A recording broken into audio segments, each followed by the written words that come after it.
Hi, I'm Chloe from LA, and no, I wasn't always this fabulous. I grew up poor, but with my best friend Paris by my side, I didn't feel like it. We didn't have money for dolls, so we drew our own, dressed in outfits we dreamed up after picking fashion magazines from dumpsters. This one's giving billionaire runway.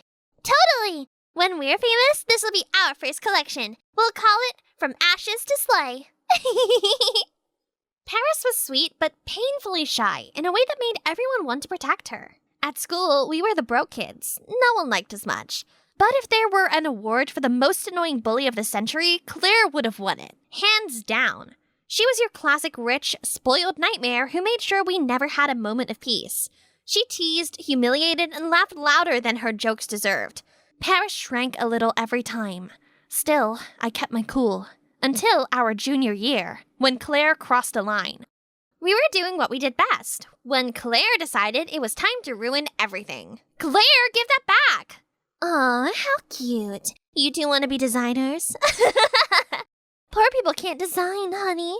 Let me help you get rid of this delusion. She raised the sketchbook and tore it apart. The rage hit me like a tsunami, and I lunged at her. No one could pull us apart until a teacher came. Because everyone was scared of Claire, they supported her, claiming that I just attacked her without cause, and even Paris was too scared to speak up. I was sentenced to clean 40 toilets as punishment. 40! I could be scrubbing for hours and still wouldn't be done. Everything felt so unfair. I wanted to cry. But just then, Paris appeared like an angel in a dark tunnel. Need help? Without waiting for my answer, she started scrubbing the stall with me.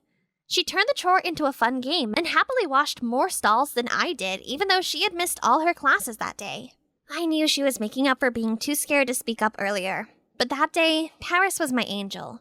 I promised myself I'd do something huge for her anytime my life turned around. What I didn't know was that her life would change before mine, and so suddenly. The following weekend, I went to her house to borrow some notes, and I saw that they were moving. Paris? What's going on? Oh, hi, Chloe. I was just about to come and tell you. My parents are super rich now. They inherited a large business from a distant relative, so we're moving to a better neighborhood. Oh, really? Well then, I'm going to miss you so much, Paris. Nah, I told my parents I'm not changing school so we can still hang out. I was happy Paris stayed at the school, but when she arrived, it was like the royal family was making an entrance. News of her family's sudden wealth had spread. Everyone stared as she walked into school in sparkly designers, even Claire. Hey, Paris, over here! She was coming toward me when Greg, one of the most quiet boys in our class, smacked into her and spilled the juice in his hand. OMG, Greg! How dare you ruin my bestie's jacket? Get on your knees and apologize now. I'm sorry. Please, let me wipe it. Hey, it was an accident. And since when did Paris become your bestie? Since she became rich. Paris, you don't need to hang out with a poor loser like Chloe anymore. I expected Paris to reject Claire's shameless attempt to wiggle into her good graces, but what she did next shocked me. She pulled off the jacket and shoved it close to the guy's face. I don't wear filth. Either fix this without a single scratch or be ready to pay in full. Paris, seriously? It's just a stain, not the end of the world. You can get it cleaned. Stay out of this, Chloe. Unless you have $5,000 to buy me another jacket. I don't think so. Whoa. Was she even Paris? My super shy best friend who has never spoken up about anything? Feeling totally insulted, I threw a few bills at her. That should get it cleaned. Without looking back, I grabbed Greg's hand and walked away. I thought Paris would realize she was acting like a jerk and apologize, but instead, she ditched me. She hung out with Claire and the cool crowd. I knew they only liked her for her money, but she was too desperate for popularity to see it. I was sad to lose my best friend. I miss her, Mom. She's at the top now, and she's left me behind. Baby, you'll shine one day. Just wait, okay? Mom was my rock, always trying to cheer me up, even though things were tough on her. She worked herself to the bone as a waitress and cashier just to keep us going. But instead of things getting better, they got worse. One night, a storm ripped off part of our roof, letting the rain get inside our house. Cold and shivering, we tried to call the landlord for help, but he didn't care if our house was flooded. We spent the night scooping water, and that was when Mom made a promise. I'll make enough money for us to get out of this dump, even if I have to work 3 more jobs. But I couldn't bear to see her break herself like that. So I started designing and sewing fancy baby dresses by hand, then selling them to some pedestrians. I was determined to help Mom however I could. And one day, my hard work brought me a golden opportunity. You made this? Whoa, you need to enter this. It's a design competition for talents like you. It's organized by Vera Hart, the greatest designer of all time. That moment changed everything. For the sake of the dreams we used to share, I even decided to tell Paris. Mom thought it was a good idea too, but it would soon become my worst mistake. What are you doing here? I came to give you this. It's a chance for us to be designers like we used to dream. Look, I buy designers now. Bye. She slammed the door in my face and I felt so embarrassed and angry. I was definitely not talking to her again. Soon after that, I went to the address on the flyer to register for the competition that would be starting the following day. And guess who I saw? Paris, you said you weren't interested. Like I'd let you become a designer before me. What's your problem, Paris? Why did you let money change you like this? Everyone changes at the taste of money, Chloe. Everyone. Just as I was about to roast Paris, an old woman came in. I think you took a wrong turn. The retirement home's that way. No, I'm here for the competition. Everyone gaped at her, but all the chairs had already been filled up. Well, tough luck. No chair, no entry. Show some respect, please.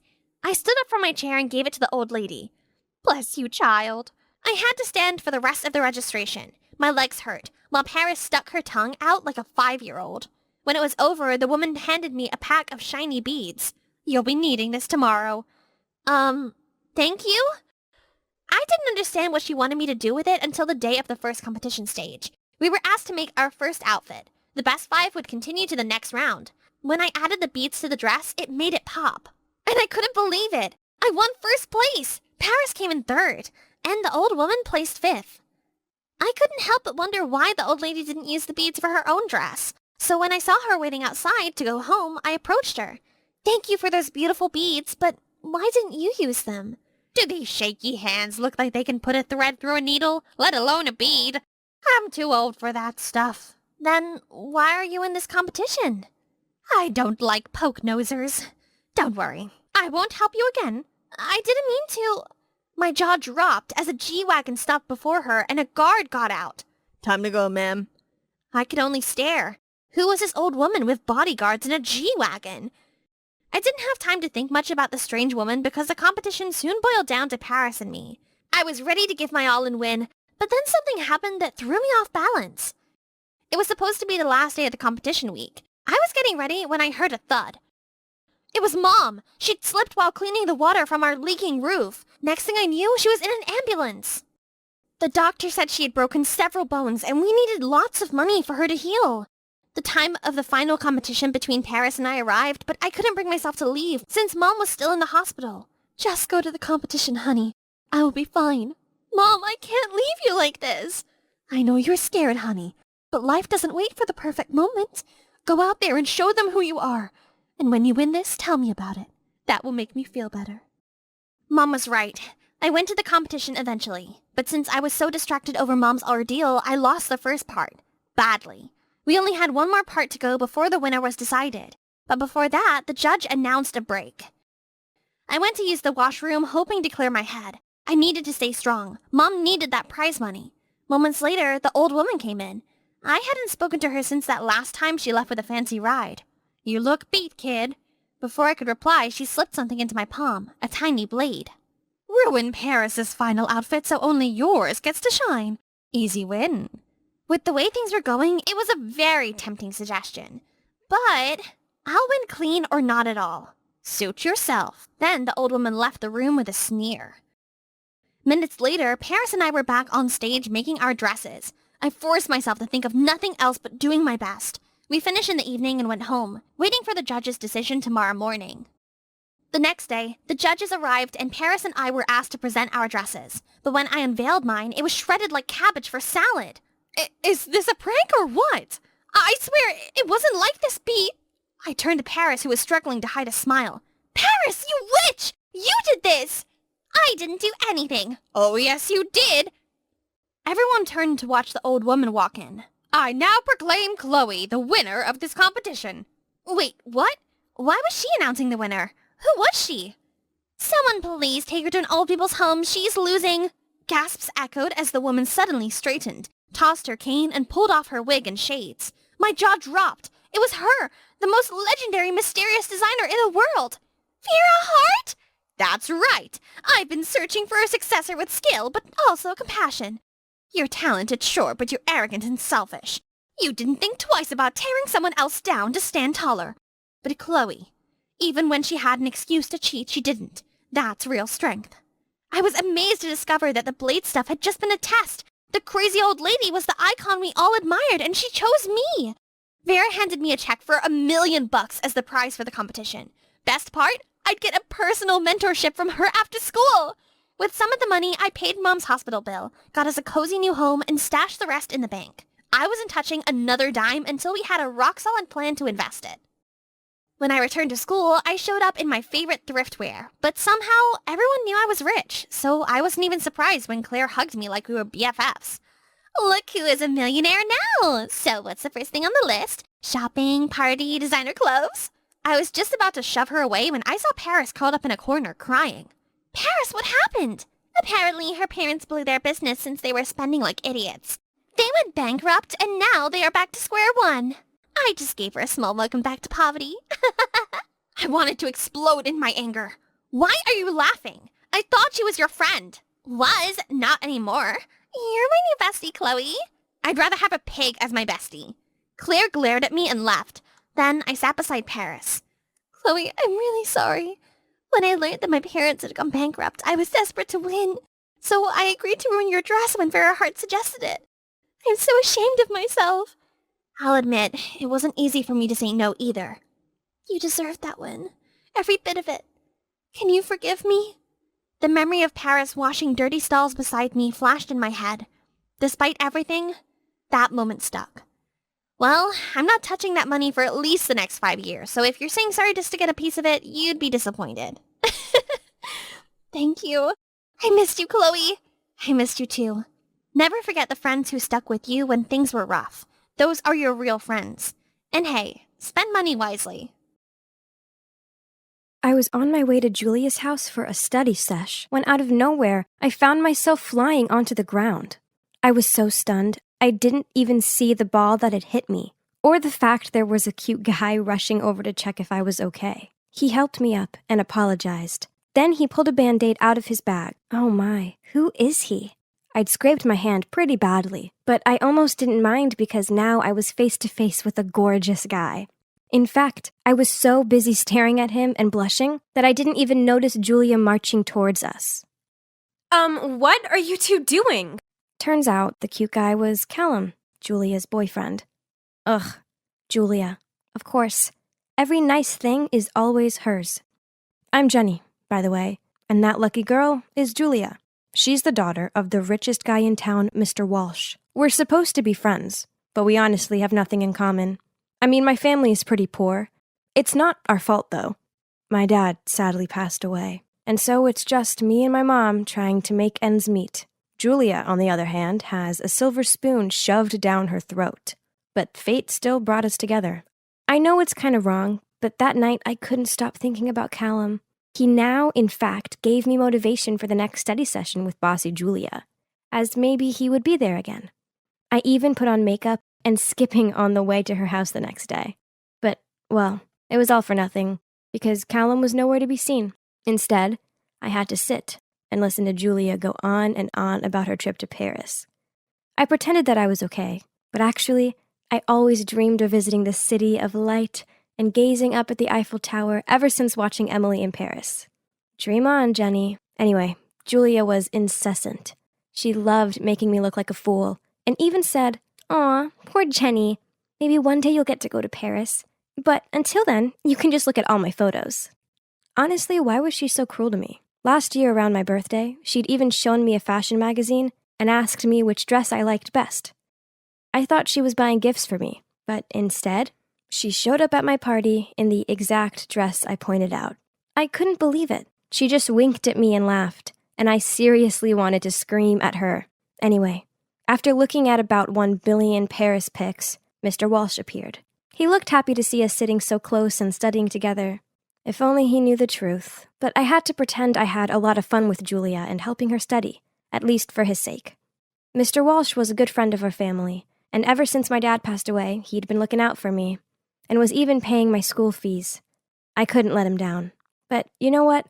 I actually started to get excited to go over to Julia's now, as the thought of bumping into Callum again gave me butterflies. I even got myself a new hairstyle, but he was never there, and I always left feeling disappointed. Then one time, after school, it started to rain dogs and cats, and I had to run for it. Then suddenly I felt an umbrella over my head. Guess what? It was Callum coming to the rescue. It was like something out of a romantic movie. He even offered me a lift home. My heart was racing so hard I was afraid he'd hear it. I just sat there in silence, dripping rain all over his clean car. I even caught him looking over at me a few times, and my heart felt like it was going to leap out of my chest. He pulled up at my house, so I was about to get out when he touched my arm and said, "Can I get your number?" I was confused. I mean, wasn't he Julia's boyfriend? He then explained that he was just hired to be her fake boyfriend so that all the flirty boys would get out of her way. Wow, I couldn't believe it. He asked me to keep it a secret, as Julia would end us both if this story got out. Okay, it all made sense now. That's why he never came over to her house. I felt so happy. Over the next few days, Callum and I chatted a lot on the phone, and then eventually he asked me out on a date. We went to the fun fair, and right away he held my hand. It made me feel so special, and I never wanted him to let go. We were having so much fun. Then a familiar voice pierced the air. "Well, well, well. Isn't that my dear friend, Jenny?" I felt dread rush through my whole body. We turned around, and there was Julia and her girl gang all standing there with their arms crossed. Callum dropped my hand and rushed to Julia's side. "It was all her, babe. You gotta see the messages she sent. She's been flirting with me for weeks. It's pathetic." Whoa, was he for real? A second ago he was about to lean in for a kiss, and now he was bad-mouthing me? How could he be so two-faced? I tried to explain to Julia, but she wouldn't listen. She just called me a traitor in front of everyone, and told all her friends to lock up their boyfriends in case I try it on with one of theirs next. I was devastated. Everyone was staring at me and judging me. Ugh, if only I could vanish into thin air right now. And as I was thinking about where I could escape to, a guy appeared, grabbed my wrist, and pulled me away. It was Stefan, the guy who lived across the road from me. I didn't understand why he helped me, but I was so grateful that he did. He walked me home and tried to cheer me up by saying how his mom used to love our bakery so much, and that the carrot cake my mom made was his mom's fave. This made me smile, thinking back on all those happy times in our family bakery. When my dad had died, we'd had to sell it to pay off some debt, and life had become quite difficult. Luckily, Mr. Walsh was helping out, but after what just happened with Julia, I wasn't sure I'd be able to face him. The next day at school, everyone was staring at me. I couldn't even find a place to sit at lunch. What had I done? I'd ruined everything. And then it got worse. My phone beeped. It was Mr. Walsh. He said he was so disappointed in me and that I no longer needed to come and tutor his daughter. I wanted to cry, and at the same time, I felt so much relief. But then I read on, and he said, "I'm sorry, but I can't keep my promise anymore. I'll continue to subsidize your school fees, but you'll have to figure something out for college. Good luck." My heart plummeted. Not only had I been shunned by everyone at school and backstabbed by Callum, but now the door to college was being slammed in my face too. What would I do? My life was over. I felt so sick. I just walked out of the canteen and went home. I didn't dare go to school over the next few days. I was miserable. And just when I'd given up all hope, there was a knock at my door. It was Callum. What was he doing here? He said he was sorry for what had happened and that he missed me so much. Then he asked me if I'd be interested in being his secret girlfriend. What in the world? I was so angry, I wanted to slam the door in his face. But he was fast enough to catch my hand, which took me aback. At that exact moment, Stefan happened to walk past. Seeing me standing there with Callum, his face changed and he immediately walked away. Oh, no. I definitely couldn't let him misunderstand anything about me anymore. He's the only friend I had left. I yanked my arm away from Callum and chased after Stefan. I finally caught up with him and blurted out how I'd been feeling like the whole world was against me and that I didn't know what to do. He told me to calm down, then we went to sit on a bench in the park, as he let me confide everything in him. By the time I finished talking, I was on the verge of tears. Then he said, "Listen, Jenny, you're better than this. Don't dim to fit in with those people at your school. Good people will see you for the real you. You're strong, and you can get through anything. I know you can." He was right. I was better than this. I didn't need to sink as low as Julia and her friends, and I certainly didn't need to rely on Mr. Walsh's money. I'd figure this out by myself, like I always did. So I applied for a part-time job at a coffee shop. Earning my own money felt so good. Suddenly I felt free, and I knew everything was going to be okay. But then one day when I was working, Julia and her gang came in. They still weren't over what happened, and in front of everyone, they brought up what I'd done to humiliate me, and they even recorded it, and I couldn't stop shaking. This was too much. That's when I threw a cup of coffee all over Julia and ran out of there. Julia shouted after me that she was going to tell my mom everything I'd done. Without a doubt, Julia really did it. She even sent my mom photos of me and Callum at the fair. And well, my mom didn't take it well. I rushed home to try and explain after Mom yelled at me over the phone. But then I couldn't find Mom anywhere. I called her phone and a man answered. He said my mom was in a hospital after she fainted? Oh dear good God! I got to the hospital immediately and found out that she had collapsed from shock. But thankfully she was okay. She had to stay in the rest of the day to be monitored. So I went to get us both a cup of coffee. That's when I saw him. Callum. He was in the ward next door sitting with some girl. I almost dropped the coffee out of shock. They looked close. I waited until he'd left, and then I went to ask the girl if Callum was her boyfriend. Well, turns out they'd been dating for 2 years already. So he was triple cheating? The girl deserved to know the truth, so I took a deep breath and told her everything. She was so upset. We decided to get our own back. So the girl called Callum and asked him to come back. As soon as he arrived, we confronted him and got the truth once and for all. He was never Julia's real boyfriend. In fact, here's the shocking part. He was hired by Julia to pretend to date me and ruin my life. Apparently, she was jealous of how much attention her dad gave me since my dad had died, and that her dad constantly compared her to me. He kept apologizing to his girlfriend, saying how much he loved her, and that he only agreed to help Julia so that he could earn some money to help pay for her medical bills. I was stunned. Callum was so apologetic and said he'd come clean about everything. He posted it on the school forum to clear my name, and to everyone to see the ugly truth about Julia. And of course, when Mr. Walsh saw it, he made her come and apologize to me. And he also apologized himself and offered to pay my college fees again. Do you think I accepted his offer? Of course not. I was standing on my own feet now, and there was no going back. I didn't need anyone's help. So you might be wondering how I could afford college. Surely not on my coffee shop salary, right? Well, after graduating high school, I realized how much I missed the bakery. That was where I truly felt happy. So I decided to study to become a pastry chef, and now my mom and I have opened a new bakery. I've never been happier. And there's one last thing I want to share. Oh, in fact, here he is. Hey, Stefan, I've made your mom's fave. Let's go surprise her. I couldn't stop smiling as Stefan took the carrot cake, kissed my cheek, and we headed for his car. Life is so much more simple now, and sweet, and I love it. Wow! Magnificent! So, I'm going to live here from now on? Unbelievable! Everything has happened so quickly that I was struggling to believe it was real.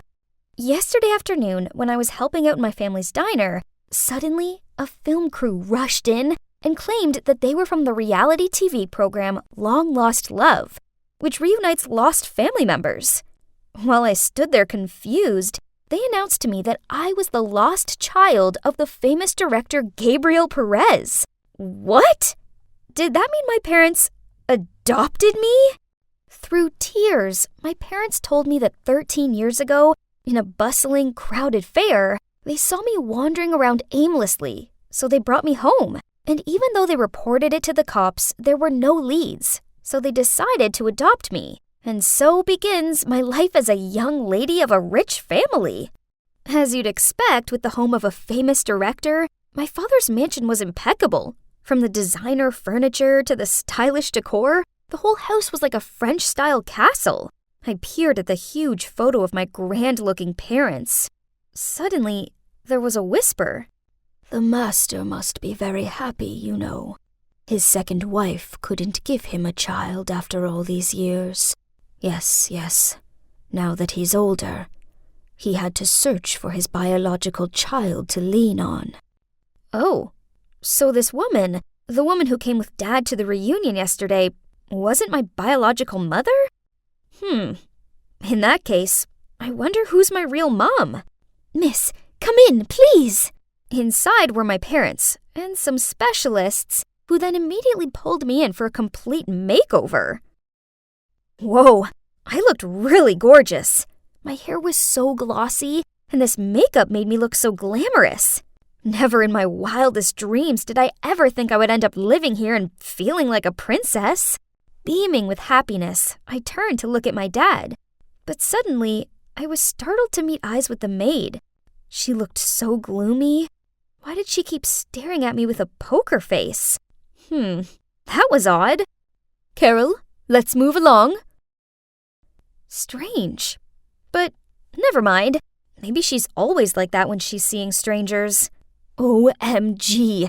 Dinner was so luxurious, including caviar and steak. This was so exciting.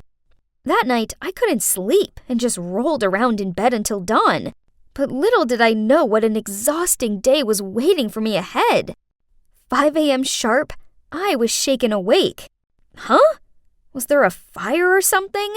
A maid informed me that I had a very important press conference this morning, and it was imperative I looked the part. I groggily got out of bed and plonked myself in the chair.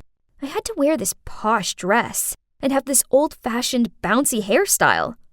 Ugh, this made me look about 25. OMG! I swear this press conference was the most boring thing ever. For several hours, their conversations couldn't stray away from showing off their wealth, comparing their popularity, and all the showbiz stuff. I yawned dozens of times, but had to hide it behind my hand. I could feel my stepmother scrutinizing me. Ugh! I wanted to go home. You see, the type of person I hate the most are those kinds of showy, scornful ladies. But unfortunately, they're the only ones I've been interacting with. I missed hanging out with the kids my own age. But yeah, since I moved here, my parents insisted on homeschooling me, so I wouldn't be influenced by other inferior children. Ugh! Worse still, the only thing they teach me is about acting and movie stuff. How is that going to help me get into college? But that's not all. After studying, despite being tired, my stepmother forced me to spend a further 2 hours working out in the home gym. Every time I gasped for breath or snuck a snack, she would give me a novel-long lecture. The worst part is she banned anything sweet and made me stick to this strict diet full of celery and hummus. Gross! Then one time I slipped and fell off the exercise bike and twisted my ankle. My stepmother was so furious with me that she made me go to bed without my dinner. I couldn't take it anymore, so I hobbled into my father's room. Dad, why do I have to do these things? I don't like it. Dad said nothing, but just quietly signaled for me to follow him. He led me to a locked room at the end of the hallway. When the door opened, I saw a portrait of a very beautiful woman hanging in the middle of the room. Hang on a minute. My new hair and clothes were identical to hers. Dad stared at the portrait with dreamy eyes. Then he said that this woman used to be a very famous actress. He told me how they fell in love. Then she gave birth to me. So that means this is my mother? That's right. Your mother is very beautiful, isn't she? And I'll make you perfect, just like her. Then Dad waved me out of there, locked the door, and went away, leaving me standing alone shaking. There was something about his words that unsettled me. Curious about Mum, I went to an old maid to ask for more information. It turned out that in the past, my dad was my mum's manager, and thanks to her popularity, he made a lot of money. Mom was the muse for Dad's movies and also the love of his life. But unfortunately, because of a serious illness, she passed away. That was a huge trauma for Dad, and he seemed to lose himself. Ever since then, his head's been in the clouds, and he doesn't always make a lot of sense. Is that true? No wonder sometimes I found Dad's words creepy. It's time for your yoga lesson. And why exactly are you talking to her? Now that you're rich, show some dignity. Don't liaise with the staff. You're not my mom. You can't control me. How dare you? I'm only showing you kindness because your father asked me to. A silly little girl like you means nothing to me. You're so mean. It's no surprise why. You know, my mother is 100 times prettier than you. That's why Dad wants to make me like her. You! Sooner or later, you'll end up like my poor daughter. Just enjoy the calm before the storm. Huh? What did she say? What daughter? Didn't people say she had no children? Then, a few days later, as I was walking down the hallway, feeling exhausted because my current diet plan only included 2 apples a day, I heard the maids whispering to each other. Look, she won't be able to hold out. It won't last long. Her looks are fading. It's not long now. Then she'll end up like the previous one. What previous one? I went over to ask, but on seeing me, they immediately made up some excuses to flee the scene. Suddenly, someone leaned into my ear and said, "Try not to lose your looks, or else." Huh? I turned and saw that it was that strange maid, Carol. As I watched her walk off, I wondered what she meant by that. Obviously, she doesn't like me, but why? Honestly, there are so many confusing things about this family. Everything is so far from normal, it may as well be on its own planet. They're hiding something from me. I just need to figure out what. One day, while Dad and Patricia went away for an event, I snuck into their bedroom and looked around for the key to the secret room. Result! It was hidden in an old jewelry box. And whoa! This place was full of photos and DVDs and stuff. I found an album labeled Happy Family, and there were so many photos of Dad and Patricia with a pretty little baby girl. There was one photo of that baby girl turned 10. Written on the back of it was 12/15/2014. Happy birthday, our pretty sweetheart. Stay beautiful, Carol. Carol? The birth year. Green eyes. Could it be? That's it. The baby girl was Carol, the maid.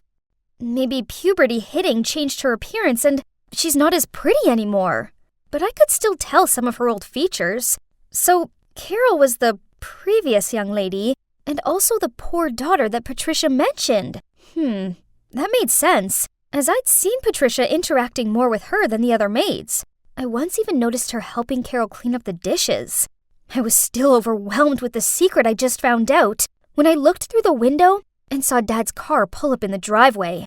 Panicked, I took that photo and ran out of there. I had to leave this place, or else I'd turn into another Carol. I kept on running, but then I bumped straight into Patricia.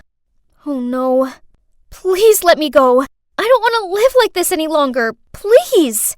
Patricia snatched the photo from my hand, then took my wrist and dragged me along. Let me go! Get in the car. Where do you want to go? To my adoptive parents' house. On our way, Patricia told me everything. She was once a famous actress who met, then fell for Gabriel. At first, she didn't mind attaining his high beauty standards, but then she realized that how he made her act and dress was all based on his late wife. She thought that having a child would change him, so they adopted Carol. She was very beautiful when she was little, so they spoiled her and took her everywhere to brag. But when she grew older, her looks began to fade, so Gabriel made her their maid. My dad needed a pretty girl to be her replacement, to be his own muse, so he decided to find another one. Truth was, he had no long-lost daughter. Instead, he got a private detective to look up unsolved missing child cases and discovered me. Oh my God! Unbelievable! Now Patricia, too, was exhausted from living this life with a man who was still besotted with his dead wife. She felt bad for Carol, and for me, too. So, okay, turns out Patricia wasn't as bad as I thought. On the contrary, she was kinda pitiful. We are so sorry for letting you move into that house. I knew there was something not quite right about the situation, but I wanted you to be happy without money worries. So, we let you go. We should have realized. We're so sorry. I'm sorry for not being able to stop Gabriel. He went too far. I was sobbing in my mom's arms when I saw Gabriel. He stormed in and dragged me along. "This one's mine, so she's coming with me." "You can't just buy her. She's my daughter." Right at that moment, my sister Hannah arrived back from school. Gabriel's eyes lit up when he saw her. Then he immediately rushed over and grabbed her arm.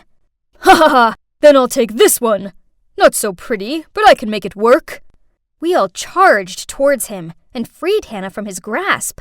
Gabriel seemed frantic and refused to leave. My parents had to literally bundle him out of the house, then call the cops. So, what now? Well, at first, I was pretty mad with my parents for letting me go so easily, but I guess they just wanted me to have no money struggles or anything.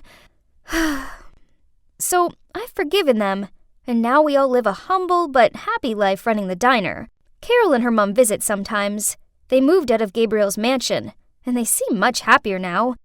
As for Gabriel, as far as I know, he's still searching for the perfect beauty to replace his dead wife. There's a part of me that kind of feels sorry for him, but luckily, he can't come anywhere near me or my family, as we have a restraining order against him. Looking back on it all, I now realize that I already had everything I needed. Okay, so we might not be rich, but we have kindness, love, and happiness. And trust me, those things are way more important than bags full of money. These need to be washed by hand. Kelly threw a pile of clothes on the floor. And be quick about it! Hey, I'm Maya, and that bossy girl is Kelly. Although we live in the same house, we aren't siblings. You see, when I was just a baby, I was adopted by a loving old couple. They lived on a farm in the countryside. Their kids had grown up and left home, and they were both missing the lively energy that only a child could bring. One Sunday at church, they saw the priest raising a baby girl and offered to help. So that's how they ended up taking me home and bringing me up as their grandchild. They were the nicest people, and they showered me in nothing but love and kindness. I'm always more than grateful for them. We lived together happily until one day, when Grandpa was in the orchard, he collapsed. Sadly, he passed away. Grandma was never the same after that. She'd lost her soulmate. Her health also deteriorated, and then one night she called me into her room, and gripping my hand, she said, "Sweetie, you brought so much joy into our lives. Without us, life could be tough. But don't worry, we're always with you. When I'm gone, go find my old purse hidden in the broken tractor in the back barn. We've saved up a little bit for you. Our little Maya have to live your best life. All right?" Then, before I could ask her any more about this, she closed her eyes, and just like that, she'd left me forever. I stayed with her for hours, crying my heart out. Afterward, following Grandma's words, I went in search of the money. Oh, God! I gasped in shock as I opened the purse. There was at least $20,000 here. How did my grandparents manage to save up such an amount of money? I knew they were thrifty, but this was way too much. After that, I moved to Columbus to live with my grandparents' daughter, Mrs. Madison, and her daughter, Kelly. So you're wondering what I did with the money, right? Well, I keep it hidden here, in this crack in the roof. Oh, someone's coming. Your room is disgusting. Anyway, Kelly and I are going out, so make sure you clean everywhere before we get back. I expect it to be spotless. I gave a weak nod and watched her totter away. This wasn't a new occurrence. Every day, they'd mess up the house, then force me to clean it. I know, I was basically the real-life Cinderella. But it's okay.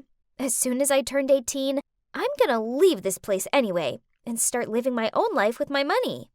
The next morning, it was raining, so I tried to walk to school as fast as possible, when suddenly, Kelly drove past me and deliberately sped through this big puddle. Mud splattered all over me. Jeez, why is torturing me her favorite hobby?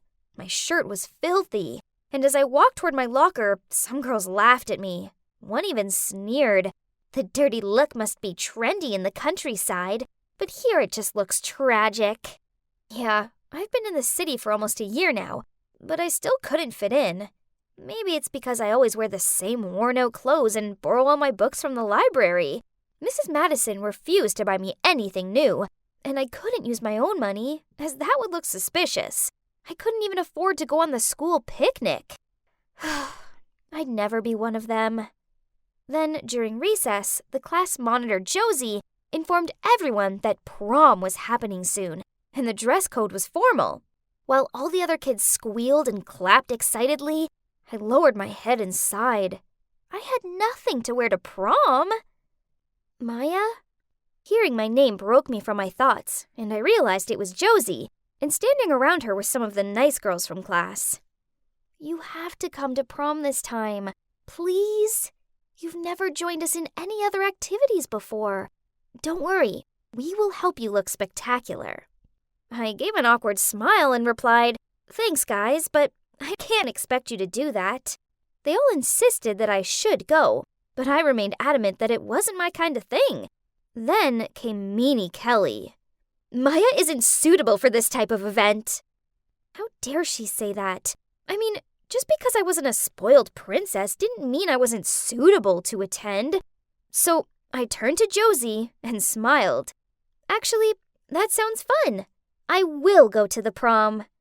That evening at dinner, I mentioned the prom to Mrs. Madison and suggested that it could be a reward in exchange for doing all the housework. She coldly replied, You live under my roof rent-free, and now you expect me to do housework for you too? Or what, Your Majesty? Then she turned to Kelly, smiled, and asked, Darling, have you decided on a prom dress yet? Then Kelly showed her mom pictures of gorgeous dresses on her phone while throwing smirks at me. Ugh! I couldn't sit around looking at Kelly's smug face anymore. This time, I definitely had to go to prom and be prettier than her. So that weekend, I went thrift store shopping with Josie, and after looking in about a dozen stores, Josie lifted up this really pretty blue gown. It had a tear down the side, but I knew I could easily sew that up and thrift flip it a little. I'd seen people do that on YouTube. The night of the prom, Josie did my hair and makeup, and I showed up in the dress. I felt like a real-life princess, and everyone was looking at me and giving me compliments, while Kelly stood there with her arms folded and a sulky look on her face. And then this boy called David walked over to me and started talking. Turns out, he was the new senior here. All the girls had their eyes on him, including Kelly, who walked over and tried offering him a drink, but he snubbed her and continued talking to me, leaving her standing there in silent anger before storming out of the prom. I had such a wonderful night with my new friends. I arrived home in a great mood and was happily singing to myself. But this instantly changed when I saw Kelly sitting there waiting for me. Such a thief!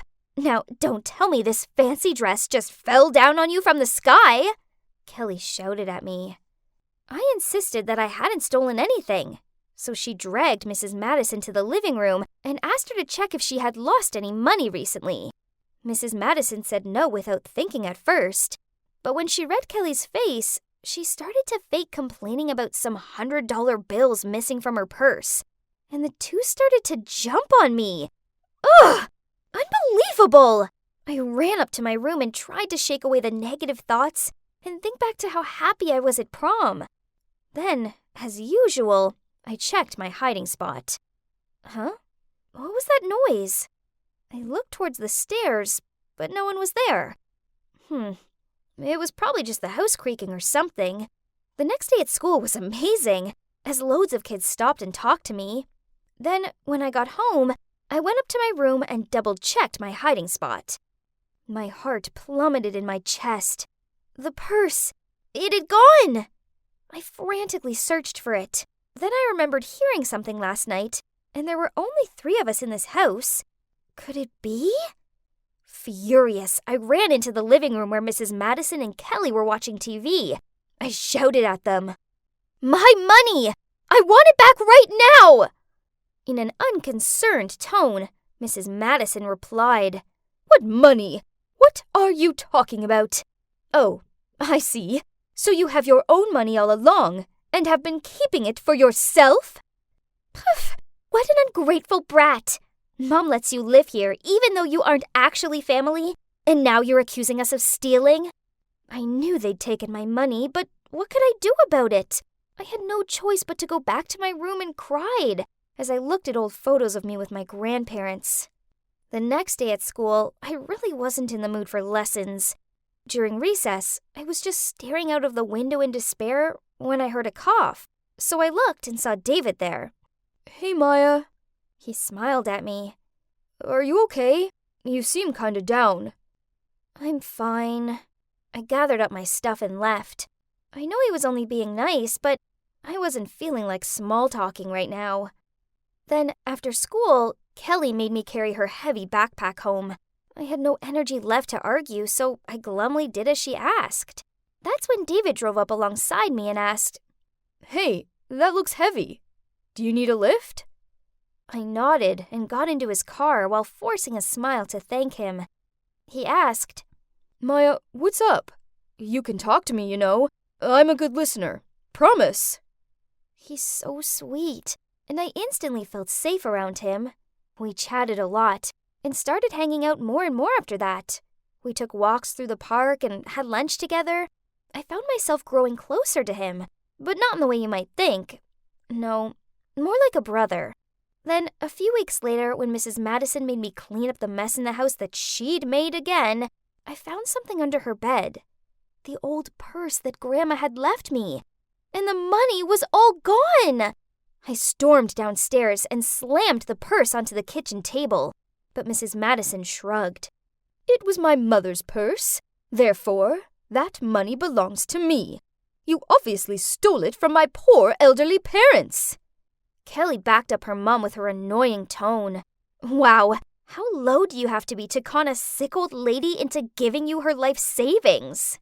Grandma left it for me, not you! You two are monsters! I screamed at them, took the purse, and went up to my room. I started to pack, then I was leaving here once and for all. Only, when I went to try the door, I couldn't open it. OMG, they'd locked me in! Worse still, in all the drama, I'd left my phone downstairs, so I couldn't even call David for help. The next day, Mrs. Madison let me out, but only on the condition that I did all the housework, and from now on, I wasn't allowed to go to school or anything like that. And if I broke this rule, she'd make sure I ended up in trouble for stealing the money. So, it is what it is. I had no choice. They've caught me on a string. One afternoon, I was out front watering the flowers when Mrs. Madison shouted out from the living room. No! Not the roses! Water the ones over there! You useless girl! Then suddenly, I felt someone yank my arm. It's David. He was worried about my absence, so he came to check on me. Maya, there's someone I want you to meet. Then he signaled me to follow him. I had no idea where David was taking me, but anything would be a way better option than listening to any more of Mrs. Harrison's nagging, so I got in his car. He took me to his house, and there was this man in there. I suppose it's David's dad, but then, with tear-filled eyes, the man blurted out, Maya, it's you, my daughter. You're finally home. Huh? What? So, after I sat down and had a sip of water to brace myself for whatever was about to come, the two told me about how when I was a baby, my mom got sick and passed away. My dad struggled to look after me and my brother, so he gave me to a priest. Eventually, my dad managed to turn his life around, and knowing that I'd been adopted by the elderly couple, he started sending money to them to help them raise me. Then, when he came to find me, I wasn't there anymore. He found out that I was living with the daughter of an elderly couple in Columbus, so he moved to this city with the hope of finding me. It was such a coincidence that David ended up attending the same school as me. David said that the first time he saw me, he felt this strange bond right away, and how amazing that this gut feeling was right, as it soon became clear I was his long-lost sister. Wow, this was a lot to take in, but it was the greatest news ever! I left Mrs. Madison's house after that, of course, and moved in with my dad and brother. And for the first time since I'd lost my grandparents, I found myself feeling truly happy again. Now, you're probably wondering what became of Mrs. Madison and Kelly. Well, I was walking past their house the other day and saw a for sale sign in the yard. Turns out, Mrs. Madison had been spending money like water and now was in debt, so she was having to sell the house. I don't want to gloat or anything, but I guess that's karma for them. I walked into school, with whispers following me, but is it just me, or did the crowd seem even more chatty today? I nervously walked up to my locker and, oh my God! Splattered across it was the stamp, Teenage Karen in spray paint! I shivered from embarrassment. Surrounded by giggles and gawping faces, I ran straight into the bathroom and shut myself in a cubicle to calm down. You might be wondering, how did I get here? I don't sound like those unreasonable, cocky people that usually grow into Karens, right? Because I'm not one of them. However, I realize how my actions could have caused this situation. I was adopted into one of those wealthy families who pressured their children to grow successful and flawless. As a result, I have never got any lower grade than an A or lost a competition. I was that perfect child that was too scared to fail, because nobody had ever taught her how failures work. But then one day, everything changed. One casual school day, I walked into the literature class and saw an unknown boy already occupying my desk. All the girls were giving him dreamy looks. "Hey!" I tapped on his shoulder. "Is this your seat?" "Yes." "Oh, sorry, I didn't know." He then moved to another desk. I forced a polite smile and took my seat. Then our literature teacher announced that we would have a little test today, not affecting our grades. Being the teacher's pet around here, I could tell this was because she wanted to test Austin, that new boy. Okay, fine by me. Another A+ to add to my collection. But only, I somehow couldn't concentrate. I looked out of the window, trying to find some writing inspiration, but that new guy was blocking my view. Okay, to be fair, he looks pretty cute. Without realizing it, I started staring at him. Then suddenly he turned to me. We made eye contact, which startled me. Oh gosh, wake up, Catherine! You have a test to finish! I tried to focus on my essay again, but I kept having this feeling of him looking at me. Jesus, I hope he didn't get the wrong idea. I'm not like those girls who only go to school to check out cute boys. Time's up! I nervously turned in my paper, as I knew I was distracted and didn't deliver my best. But never mind, nobody could beat me, even on my worst days. Well, not this time. The following day, the teacher handed me back my work and whispered, "I don't know what happened, but it's okay. Don't worry." Huh? I quickly took the paper and... B-? Okay, I knew I couldn't get an A+ with this one, but not even a normal A? I've never had a B before! The disappointed faces of my parents popped up in my mind. What if they wouldn't want me anymore? They adopted me, gave me this luxurious, perfect life, and this is how I thanked them? I started to panic and looked around to find the teacher. I needed to clear this up. And that's when I caught a glimpse of Austin's paper. An A? No way! I slammed it on the table and stood up. I protest this grade. There must have been some mistake. Can you please look over my essay? Oh, don't worry. This isn't an official test, so it's fine. No! It's not fine! How can I possibly be worse than this new kid? You have to reconsider it, or I'll take it to the principal! Kate, you're being unreasonable. Sit down, or I'll take you to the principal. I took a deep breath and calmed myself while sitting down. There were whispers about me circulating the class, but I couldn't care less, as I had this B- to deal with. My parents could never know about this. After this, I knew my friends were just pretending to be okay with me. As one time, when we had to team up for the relay running in PE class, no one picked me. In the end, Coach Malone had to add me to a group. And guess what? It's the group of Austin and his fangirls. I hate this. And look at him, such a thorn in my eye. I wish I could just throw this baton at his annoying face. But, thud, I fell face down just inches away from Austin. Are you okay? Just take the the dumb baton and go! Ugh! This dude is definitely bad luck. I crawled up, then suddenly I heard giggles. It was a group standing by the track lanes with their phones up. Were they laughing at me? I stormed over to them with my hands up to cover their cameras. What's so funny? Do you have any common courtesy?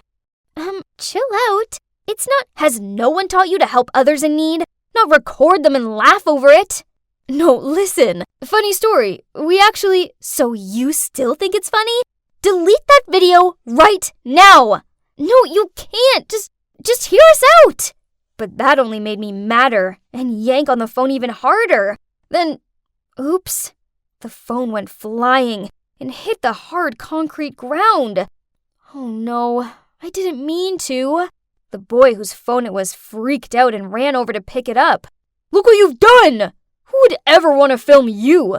We were just making a performance video for the cheerleading team. Through the cracked screen of his phone, I saw a video of the cheerleaders practicing on the field on the other side of the track lanes. Oh no, this was so embarrassing! I quickly asked for the guy's contact and promised I'll make up for his broken phone, then ran back to my class. I felt exhausted. It's like the whole world was against me. But at least there was always one thing that could ease my soul. Yes, it's my books. That's why whenever I feel drained, I'd go to the school library to relax. So, like every other time, I made my way there, but I think I'd forgotten my library card. Oh well, no big deal, as the librarian, Mrs. Flenderson, is basically family to me at this rate. She doesn't even ask for my card anymore. "Hi, Mrs. Flenderson," I said as I passed by the librarian's desk. But then I was taken aback by some unfamiliar voice. Where are you going? Card, please?" It turned out Mrs. Flenderson was out of the office, and there's this freshman who volunteered to fill in. I asked her nicely to let me in, but she kept on saying no while chewing on her gum, which drove me crazy. Ugh. Listen, do you know who I am? I don't need some dumb card to get in here. Yeah, but not on my watch. Look, half of these books are from my family's donation. You should be showing some more respect, kiddo. Your snobby opinions won't work with me. Here, we attend the same school, so we're all equal and rules are rules. Let me speak to your supervisor. Call Mrs. Flenderson. You're such a Karen. I froze upon hearing that word. That was the first time I'd been called by that nickname, and only then I realized how much of a fuss I'd been making here. But it's just that I was already in such a terrible mood. All I wanted was to just go to my safe place, and that too was impossible now. I then quickly composed myself and walked away. But to my dismay, some passerby had been watching me throw a tantrum since God knows when. And yep, Austin was there too. Why would I be surprised anymore? My stories at the running track, also at the library, soon spread around the school like wildfire. People didn't try to hide the fact that they were avoiding me anymore and started calling me Karen. So, obviously, this one time when we had to pair up in literature class for the midterm essay, I was left alone again. At least, that's what I thought, until Austin leaned over and asked me to be his partner. Though I hated his guts, I cannot fail this test. So, yeah, I've agreed. We met up later that day at his house. I was enthusiastically showing him some of the book options for our essays topic, but he was totally unbothered, scrolling through his phone. Yeah, whichever you like. He'll be taking care of all this anyway. What do you mean? Look, I only paired up with you because you're so good at this. So please just do your thing. Whatever. I don't care. I hate these. You don't like literature? But last time you scored an A. Oh, that? Don't be too bitter, as I just copied your work and changed it around a bit. So technically it's your A too. Yay! Congrats! What? So all of the stress I had to bear these past few weeks turned out was just because he cheated? Ugh! I was so angry! Feeling on emotional overload, I burst out crying, which got Austin flustered. Hey, what's wrong? Calm down. Don't cry. I'm sorry. Please stop crying. Then through tears, I started telling him about all the pressure I have to bear from my parents' expectations, and about all the Karen mishaps I've gotten caught up with lately at school. At one point, Austin apologized to me, as he realized this all originated from the act of him copying my essay. That night, we didn't get anything done for the essay, but we just sat down and talked. After such an oversharing session, Austin and I naturally got closer to each other. In fact, he became the only friend I had at school. It's nice to have a friend again, but it's still hard when your reputation at school was totally ruined, and everyone knew you as teenage Karen. Especially when I had a big speech contest coming up. I hadn't been in the right mind to study, so I barely had anything prepared for the competition. I kept imagining my parents' disappointed faces when I didn't win first place. The night before the contest, I was so stressed out that I had to pour it all out into my diary, in hope that I would feel lighter and ready for the big day. Then suddenly my phone rang. It was Austin. "Hey." "Good luck tomorrow, Kate. See you there." "Thanks. I don't know anymore." "Are you still stressed over it? If you're this worn out because of it, then I know a cure." "What is it?" "Just quit. It's just some contest, and you don't have to come first in everything. We're all just human after all." "You're crazy." "Okay, I'll get some sleep now. See you tomorrow." But my mind was too cluttered with thoughts and worries to sleep. The next morning, I arrived in front of the competition venue, but hesitated to go inside. Then suddenly, I found myself running away from that building while phoning Austin. "Meet me at the park, West Gate." 10 minutes later, he arrived in his car. I hopped in the front seat, then said, "Let's go to the theme park. I want to have fun." Austin looked at me, stunned, but then he smiled and drove off without a question. Yep, just like that. I dropped out of the contest and turned off my phone to just enjoy a day being a teenager. I went on all the scariest roller coaster rides, screaming my heart out, leaving all my worries behind. By dusk, I was 100% ready for my parents' tantrum. They probably would disown me now, but I felt strangely calm. As Austin drove up to my house, I could see my mom pacing back and forth in the front yard. There she was, already waiting to punish me. Upon seeing me, Mom ran straight over and gave me a hug. "Oh my God, honey! Where have you been all day? We've been worried sick about you." Wait, what's going on? Why isn't she angry?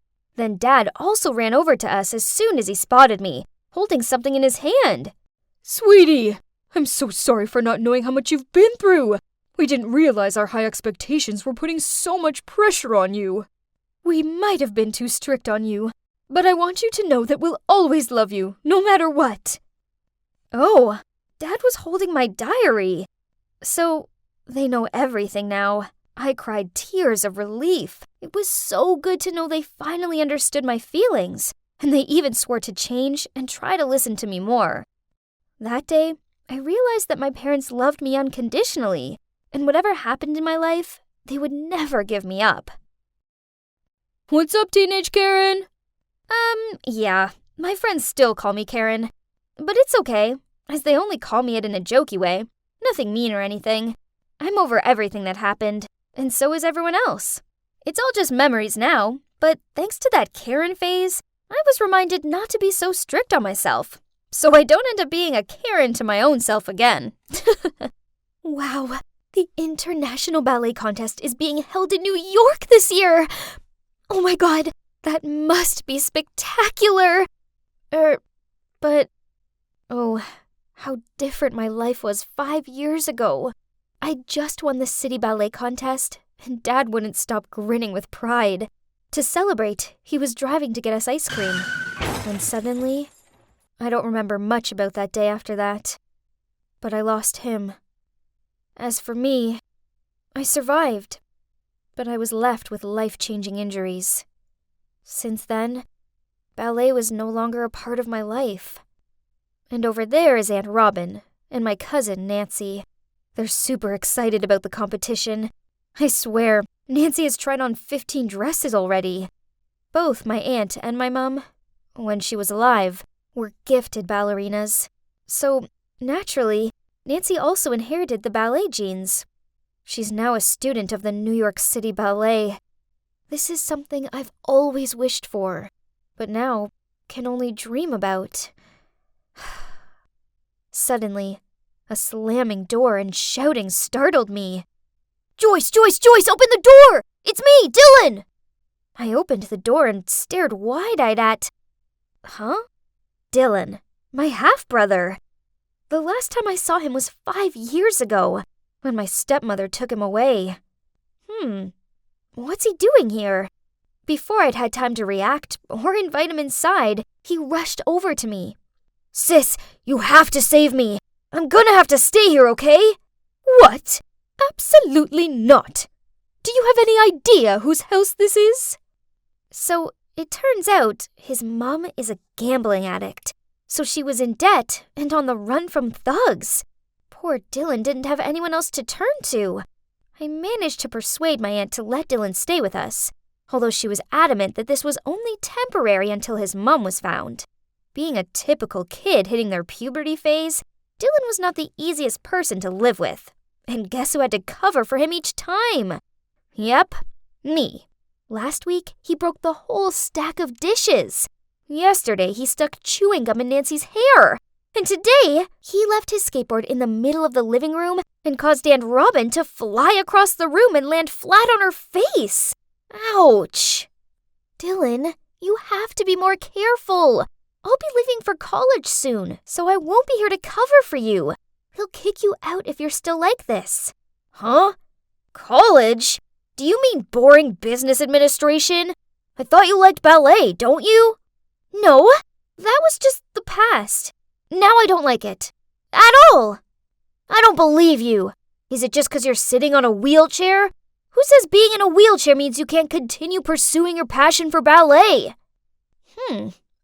This left me dumbfounded. His words had awakened something in me, but the reality is not that simple. So I sadly replied, It's not just that. I don't have any money either. I tried to apply for some part-time jobs, but they don't accept people with disabilities. Sensing my unhappiness at talking about this, Dylan immediately changed the topic. Okay, let's just forget about those dumb things. Tomorrow, I'm gonna take you shopping. Oh, it's been a long time since I visited the mall. Dylan kept asking me if I like this, like that, but we don't have enough money. Ugh, why doesn't Aunt Robin give us pocket money?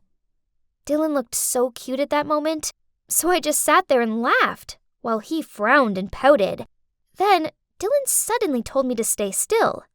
When he closed his eyes and fumbled around towards two people who looked kinda rich, and told them, Please help us. We have nothing left to eat this week. Please. Oh my God. What was my brother playing at? I froze and couldn't do anything besides look down at the floor. The woman took out the money and was about to hand it to him, but the guy swiped her hand, causing the bill to fall to the ground. Dylan quickly picked it up. Oh my. The man immediately grabbed his wrist. Busted! He threatened to take us to the cops and even asked me to stand up, as he thought I was also pretending. Luckily, the woman said they were in a rush, so they wouldn't make it complicated, so finally they left us alone. We came home, but our hearts were still pumping hard, and I could see Dylan's legs were trembling. Then we went inside to see that my aunt had guests. I gawped when I saw who they were. The rich people from the mall!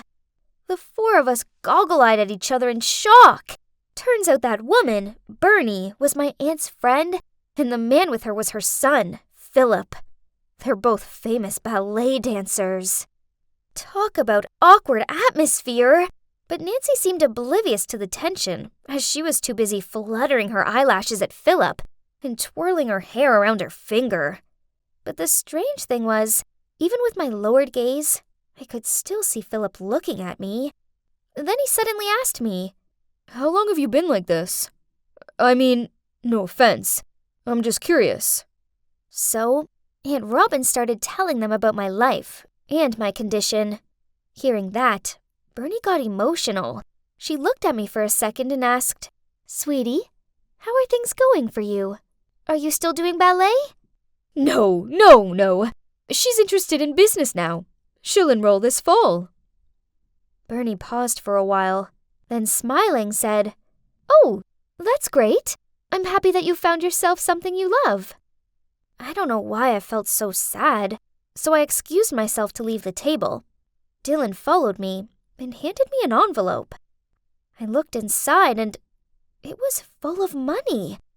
"I only have this much, but please take it and go take ballet classes again." My heart stopped. How could he afford it? But then he didn't give me time to say anything when he took the money back, saying, "Oh, or just let me enroll you." And surprisingly, he really did. Dylan found a center that had scholarships for students with disabilities. Since then, I went back to the ballet. It was like I was alive again.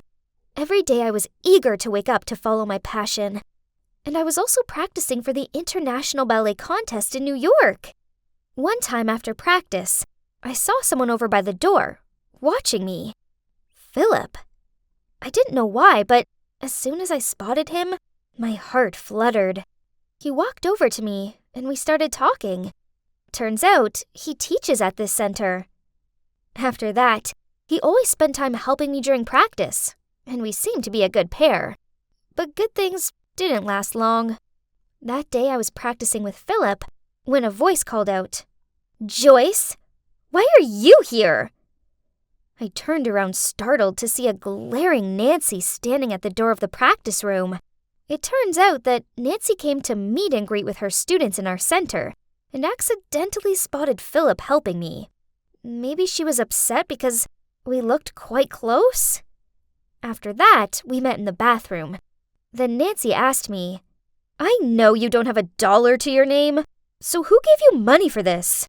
"Oh, it was Dylan." "Stop telling lies. He's just some dumb kid. I hardly imagine he has a spare $1,500 to pay for 6 months of lessons."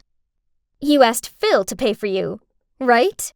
"Stop acting weak to get other sympathy. That doesn't sound like something my sweet cousin would normally do, does it?" So, did Dylan lie to me? This course isn't a scholarship for people with disabilities? No way! I immediately packed my stuff to go home and to speak to Dylan about this. But on my way out, I bumped into Philip. So I asked him if it's true there's no such scholarship at this center. But he just sighed and led me to a quiet place to talk. And you know what? He admitted that it's him who actually had planned out everything with Dylan, and even said that he liked me and wanted to help me. I was shocked, but deep down, I was also kinda happy hearing that, as I did like him.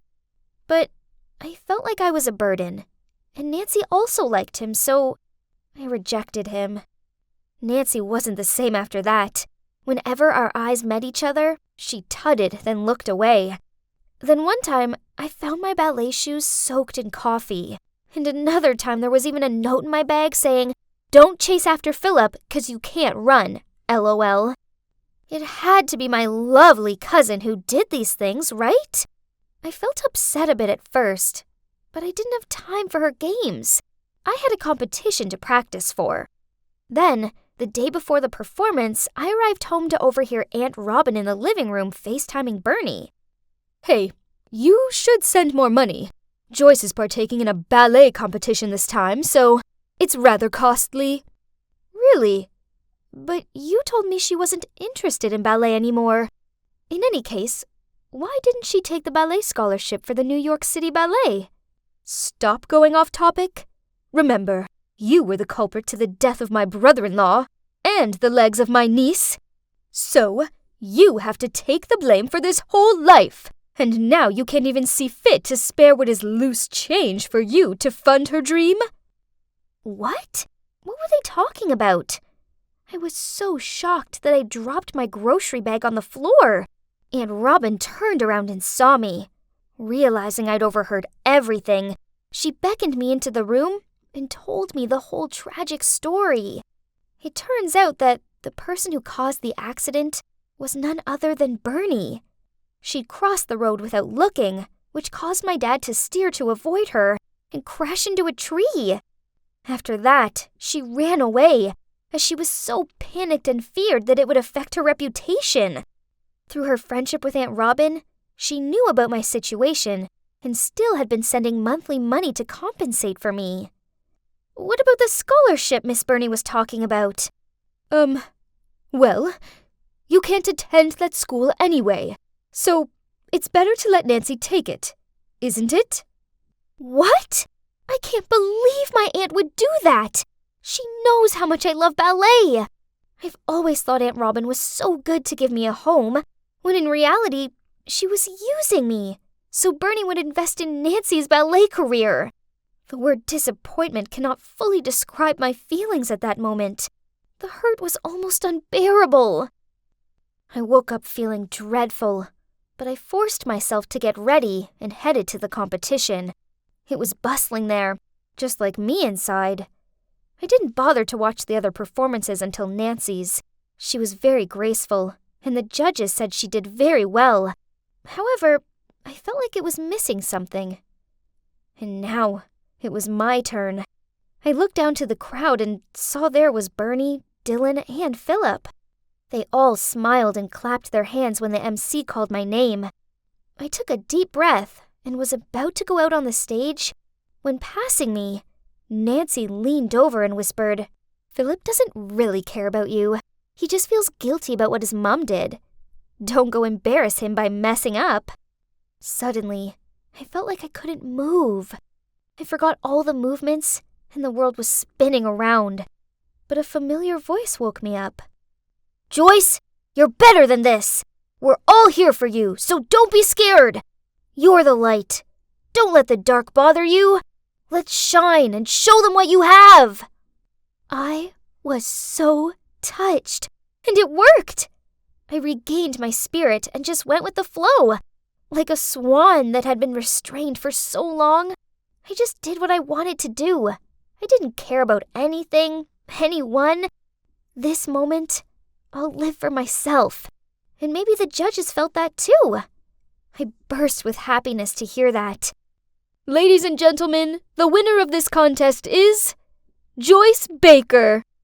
Everyone came to congratulate me, including Bernie. She tried to fight back tears as she apologized for everything. The past is the past, and I know what happened was a terrible accident.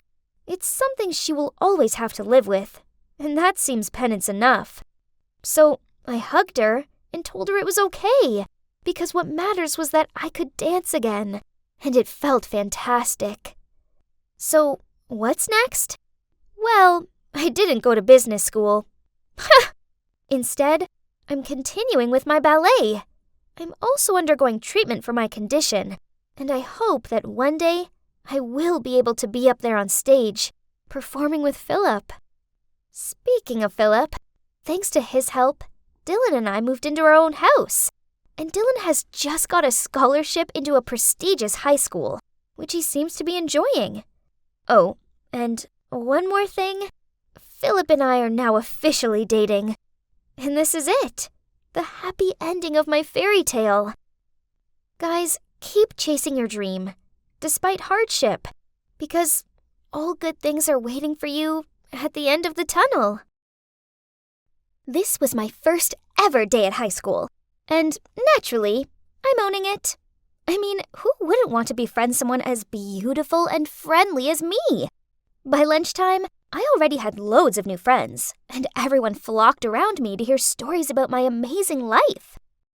I soon became super popular at school. I was the gorgeous, enchanting blonde beauty.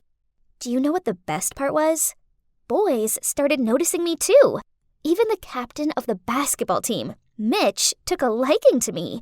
It makes sense. I mean, obviously, the best-looking boy in the school is going to be interested in the best-looking girl. And guess what? He's following me on my way home right now. Stalking me much, huh? Just wait for it. It seemed like my new life here in this school was going to be awesome. Well, Mandy. That was not an easy question, but you answered it perfectly. Great work. See? I'm not just a pretty face. I'm also one of the smartest students in the school. My admirers grew and grew. It seemed like everyone wanted to spend time with someone as perfect as me. Here, I was telling my new friends about how at first, people sometimes misjudge me, as I come from a well-educated and extremely successful family. My parents are super wealthy individuals who encourage me to always be the best version of myself and strive hard to never let them down. Hey, Mandy, pardon me, but how come you never wear designer clothes or use anything expensive? She looked down at my tatty-looking sneakers. I see why it might seem a little peculiar, but you see, I dress this way because my parents value the importance of being humble. That's also how I live. Goodness is better than beauty, right? Then I pulled out my phone and showed them the grades from my last school. Everyone gasped at me for being so excellent. I was loved, admired, adored. But of course, being this amazing meant that there's just gotta be quite a few kids being jealous of me. I mean, I suppose I couldn't blame them. After all, I dazzled like a diamond, while they were just dull and ordinary. One time after an exam, as soon as the teacher left, this girl called Layla stood up and said, "Mandy cheated! I saw it with my own eyes." I saw it too. She checked her phone during the exam. Everyone was gasping in shock. Right at that moment, the class president, Marshall, shouted, Hey, quit it! We all know Mandy's a great student. There's no way she cheated." Huh, that's what I'm talking about. Layla and Susan must be bursting with envy that their petty plan to ruin me didn't work. And the class president, he came out of nowhere to protect me. He must be another one of my many admirers. But, sorry, Marshall, I'm way out of your league. A girl like me needed a handsome, rich, mature kind of guy. These boys at school are cute, but they're just boys. They're beneath me. One time I was in a rush and didn't have time to search my locker, so I accidentally took the wrong textbook with me to class. Seeing my mistake, Layla and Susan immediately jumped in. Uh-oh, what's this? We thought Miss Perfection here never messed anything up. I didn't even have a chance to say anything, as this Beth girl spoke up. Hey, cut it out! Who doesn't make mistakes once in a while, huh? Here, you can share mine. Oh, wow. This girl was kinda nice. It was good to have an ally to deal with Layla and Susan. So, at lunchtime, I joined Beth's table. We started chatting, and she was clearly fascinated by how amazing my life was. Great! Now I had a faithful sidekick. Hey, Beth, help me do the homework for today, okay? Again? I have to attend a very important party with my parents tonight. There will be politicians and plutocrats. I won't have time to do homework. Now I have to go home early to get dressed and do my makeup. Bye! I didn't need to turn around to see her funny, bewildered face. She looked like that every time I asked her to do my homework. But it was worth it. Right, Beth? She got to hang out with the hottest prodigy in school. Me! So a little bit of extra homework was a small price to pay for such a privilege. You know, to me, that homework was nothing. I just didn't have time for it. I had to admit that having Beth around was very convenient. She made sure my grades stayed top of the class, leaving me time to play polo, go to the golf club, and attend charity functions with my parents. She also let me borrow her dresses, bags, makeup, and this super cute pair of high heels. My friends admired me, strangers idolized me, my teachers adored me, and I had a wonderful, loyal best friend. Life was perfect. Until one day, as I was shimmying along the hallway, I noticed something odd. People weren't giving me their usual looks of adoration. Instead, they were turning their noses up at me. Huh? What was happening? Hey, Beth, do you know what's going on? People are acting really weird. She just shrugged. I don't know. Let's see. I tried to tell myself that it was no big deal, but I couldn't shake off the feeling that something was wrong. Then later that day, my worst fears were confirmed. As I entered the classroom, Marshall came over to me and waved his phone in my face. Good game, Miss Perfect. Turns out you're just a big fat liar. I looked at his phone and saw a long post with a lot of photos attached. There's a big title saying, "The Truth About Mandy the Liar," and each photo came with a caption. Mandy's house is actually very ordinary. She lives with her grandparents. There are no luxurious mansions or wealthy parents. When Mandy just came to the school, she made friends with everyone, bragging about her fame, fortune, and popularity. I don't know who she is. So what if we just shared the same path to the bus stop? Who said that I intend to get acquainted with her? Her transcript from her old school isn't even hers. She's just photoshopped her name on it. Every time she stood up to answer a question or take a test, she cheated, so she got a good grade. God, all this? How did they know? It felt like my heart had lodged in my throat, and my mind was spinning. My eyes blurred when I saw Layla and Susan approaching me. I stared at them in shock. Mandy, honestly, we don't hate you. It's just that we realized your stories were ridiculous, so we decided to find out the truth. That's right, but you sure did cover your tracks. We couldn't find a thing. Hang on, so who found these pieces of evidence? I did! Right at that moment, my so-called best friend appeared, followed by the homeroom teacher. Mandy, I know you think I'm some desperate wannabe you can control, but no! I soon worked out that everything you said was a lie, so I gathered evidence to prove it. Everyone was gawping at me with disappointment. I felt completely overwhelmed by the situation. This couldn't actually be happening. I pinched my arm. Ouch! It was as painful and as real as what was going down before my eyes right now. Beth continued, "It's not good for you to live a lie like this. Who even are you?" Ah! Reality images started flooding into my mind, making my brain feel like it was going to explode. I grabbed my head and ran out of the classroom. When I opened my eyes, I found myself in the hospital. The homeroom teacher was sitting next to me, and my grandparents were also there. They all looked very disappointed. Mandy, the principal was very angry and was about to expel you. But it was Beth and her friends who convinced him to let you stay. What? Beth? But she was the one who exposed me. Noticing my surprise, the teacher continued. After seeing your reaction, Beth realized that perhaps you had a psychological problem, so she convinced us to help bring you to the hospital for diagnosis. I looked up at my grandparents. They were all in tears. Unexpectedly, I burst out crying. I longed so much to have a dream life full of fame, riches, and admirers that I drew a vision for myself in another reality. I was so absorbed in that illusory scenario that I forgot my own reality. This was last month, and I'm currently on medication for my delusions, and I'm also seeing a therapist. Right now, I'm on my way to see Beth, Layla, Susan, and Marshall. No, I'm not making it up. I really am meeting them. Oh gosh, there they are. This is scary, but it's something I've got to do. So I took a deep breath, then taking my therapist's advice, I spoke from the heart. Hi guys, thanks for coming. Firstly, I want to apologize for lying. The truth is, I've lived the lie so much that I could no longer distinguish what was real and what wasn't. My therapist helped me see that this all began after I lost my parents. Part of my subconscious craved for this dream life so badly that I created a new one. This way I didn't have to accept the truth, which is that my parents have passed away and I live with my dirt poor grandparents. When I finished talking, I looked at them, half expecting them to shout at me or something, but instead, Beth smiled at me and said, "It took a lot of guts to come here and say that." I'm sorry too. I shouldn't have outed you like that, but I didn't know you were ill. Same. I'm proud of you. Me too. Me 3. Now, when are we gonna order cake?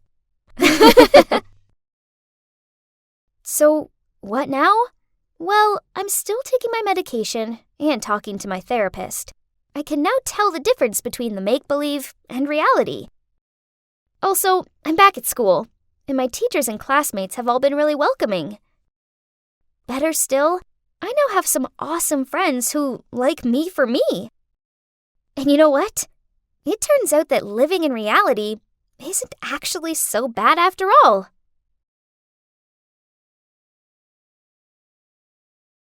Sarah, it's about time you got married. What are you talking about? Get married? Not a chance. I'm still in school. Oh, give me a break. Marrying a rich guy will bring you more money than school ever will. Mom, I'm not like you. I actually like school. Now leave me alone. That was the conversation between my mom and I about 2 months ago. Well, look at me now. Here I am staying in one of the most luxurious villas in Boston. My name's Sarah, by the way, and I'm 16 and in high school. My life hasn't ever been normal. For starters, I don't have a dad, and my mom is totally irresponsible, choosing to spend any money we have on partying and men. Of course, she doesn't even have a job, so we rely on her latest fling to help support us. My mom has never really cared about me, so I just stay out of her life as well.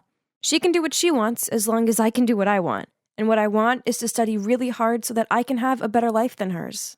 But as usual, she intervened in that plan, and 2 months ago she forced me to quit high school and get married. Obviously, I refused, and I even went on a hunger strike for a few days. But then one day she said, "Tomorrow, our two families will meet. If you don't rock up, I'll go to your school and tell them you're not coming back. But if you come, you can still go to school, at least until the wedding." Ugh, school. She's using what I love most against me, again, to force me to follow all of her ridiculous plans. Fine, I agreed. I mean, it was just a meetup. It's not like they could pressure me to get married right away, right? So the next day, I followed my mom to go meet Adam's family. I was shocked when I saw him. He was wearing a mask that covered half of his face, and he just sat there, not uttering a word, just staring at me without even blinking. Honestly, it was so creepy. His parents seemed nice, though, and they explained that he'd been in an accident when he was a kid, which had left him with a severe burn scar on his face. So he wore the mask to avoid scaring people off. I could see him watching me, waiting for my reaction. So I tried to smile back. I felt so bad for him. But at the same time, there was no way I wanted to spend my life with this guy. So I decided to put my plan into action. All I had to do was get his parents to disagree with the arrangement. So I acted as clumsy as possible. I wanted to give the worst first impression ever. As soon as the wine was poured, I leaned over and knocked his mom's glass all over her white dress. My mom looked mortified, but I didn't stop there. I ate with my hands and dropped food all over the table and kept chewing with my mouth wide open. But no matter how hard I tried, Adam's parents still seemed to like me, and I could see him slightly smirking at me. What did a girl have to do to put this family off? Clearly they were desperate. Near the end of the meal, they started discussing the engagement. Apparently, I'd move into Adam's family house so we could get to know each other. Then, if I could help Adam to feel less insecure, they'd let me finish high school before we had to get married. So didn't that mean they just wanted a friend for Adam? Someone to keep him company? It's not that bad. I guess I can do that then. So after the engagement, I moved into Adam's mansion. After school every day, I'd hang out with him and try to cheer him up. I'd play him my fave music, show him some epic movies, even try telling him jokes. But still, he barely smiled. He wasn't interested in anything I liked. Then one day I was struggling with my science homework when he passed by and decided to check out what I was doing. Suddenly, he started chatting away, and I realized how much he loved chemistry and physics. He even offered to help me with my assignments. He was so passionate about those subjects, and this was a win-win, because I'd finally found something we could discuss. He even started opening up to me. It was a start. I began to feel more comfortable around him. On one sunny day, I even asked Adam if he wanted to play a game of badminton. At first, he refused, as he didn't like being outside, but I wouldn't stop begging until he said, "Fine. Have you played this game before?" "No." "Okay, then let me show you."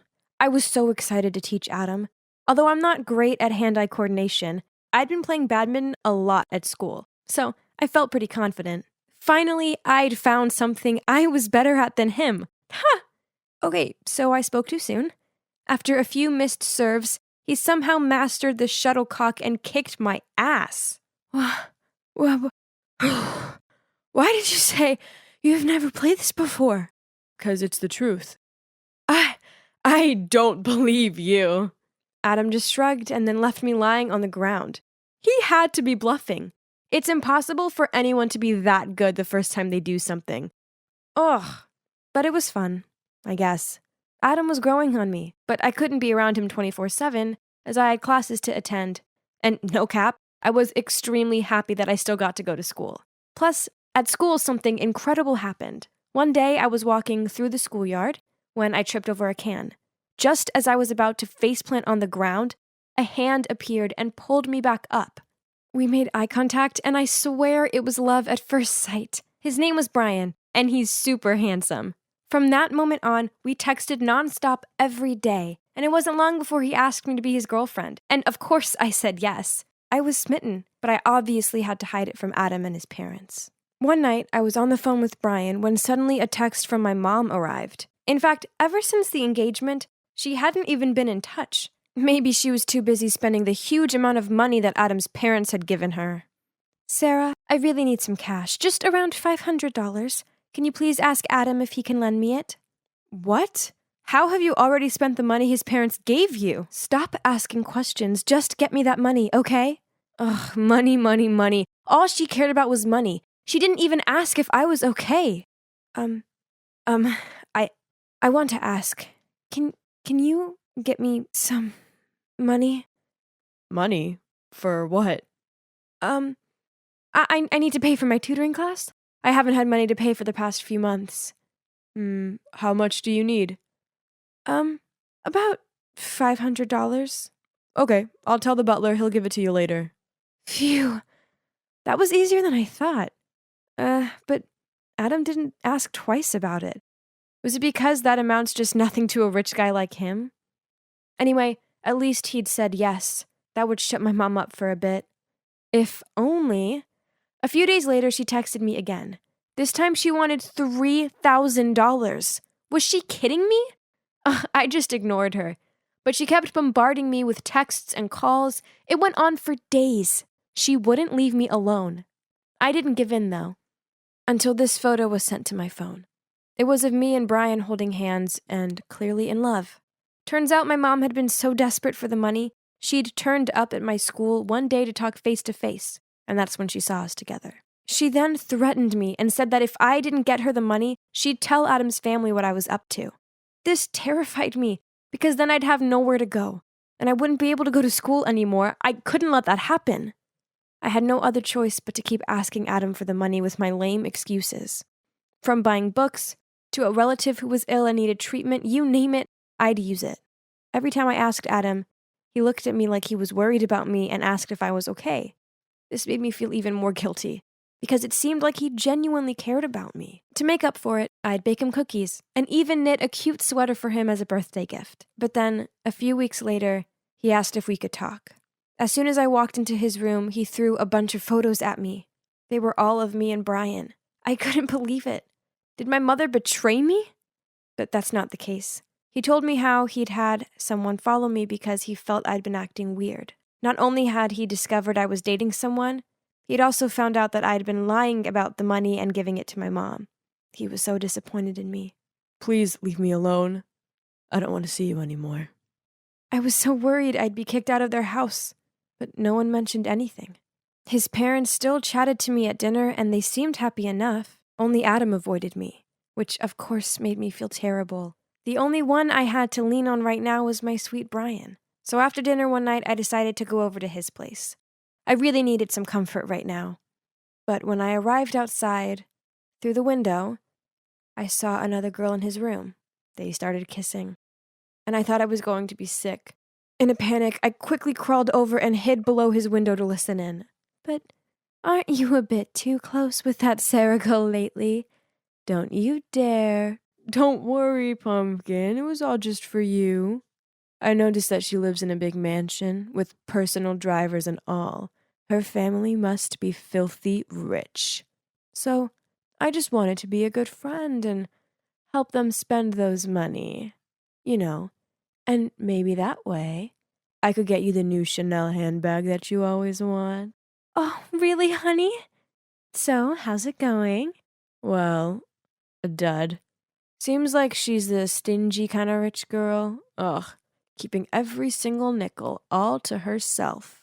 How was I supposed to believe what I'd just heard? My heart was shattered into pieces, and I couldn't hold it in anymore. I stood up and put my face against the window. You're dumped! Brian looked so shocked to see me there, but I didn't wait to see if he had anything to say. I just ran home in tears and locked myself in my room. Sarah, open the door. Do you know how many days you haven't eaten for? Sarah, open the door. If not, I will send someone to break the door down. Oh God, are you okay? What's going on? Nothing. I'm sorry. Sorry for lying to you all this time. I didn't mean to. Suddenly, Adam hugged me and said, It's okay. Don't cry. Now, can you just tell me what happened? In tears, I told Adam the whole story. From being used by my mother to being betrayed by Brian.